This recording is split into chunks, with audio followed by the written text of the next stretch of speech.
Hello, നമസ്കാരം. അപ്പോൾ കുറച്ച് ദിവസമായി കണ്ടിട്ട് എന്തൊക്കെയുണ്ട് വിശേഷം? പ്രവാസിയായി പോയില്ലേ? പ്രവാസികളുടെ മെയിൻ ബുദ്ധിമുട്ടെന്ന് വെച്ചാൽ ഭക്ഷണത്തിൻ്റെ കാര്യത്തിലാണ് ബുദ്ധിമുട്ടുകൾ.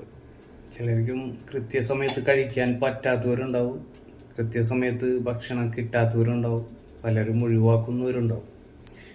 രാവിലത്തെ ഭക്ഷണം പ്രധാനമാണ്. അത് നമ്മളെ പിന്നെയും വൈകുന്നേരം വരെയെങ്കിലും പിടിച്ചു നിർത്തും. രാവിലത്തെ ഭക്ഷണത്തിന് ചിലർ കുബൂസ് മേടിച്ച് കഴിക്കുന്നവരുണ്ടാവും, ചിലപ്പോൾ അത് കഴിക്കാത്തവരുണ്ടാവും. ഞാൻ എന്താണെന്ന് വെച്ച് കഴിഞ്ഞാൽ 1 കിലോ മൈദ മേടിച്ചാൽ ഇങ്ങനെ കലക്ക ചുട. അപ്പം നമ്മുടെ ഫുഡ് റെഡിയായി. അത് ഇന്നലത്തെ പരിപ്പ് കറി,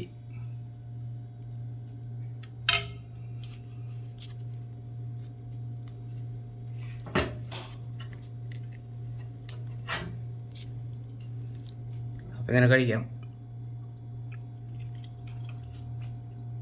അപ്പോൾ എല്ലാവരും ഇങ്ങനെ ചെയ്യാം. 1 കിലോ മൈദ മേടിക്കാം. 2 ആഴ്ചക്കൊക്കെ ഉണ്ടാവും ഒരാളുള്ളെങ്കിൽ. പെട്ടെന്ന് 10 മിനിറ്റിൽ പരിപാടിയും കഴിയും. പുറത്തെ ഫുഡ് അധികം കഴിക്കാതിരിക്കുക. അപ്പോൾ നമ്മുടെ ചാനൽ കാണുന്നവരാണ്, വീഡിയോ കാണുന്നവരാണെങ്കിൽ സബ്സ്ക്രൈബ് ചെയ്യുക, ലൈക്ക് ചെയ്യുക, കമൻറ്റ് ചെയ്യുക. അപ്പോൾ ശരിയെന്നാൽ.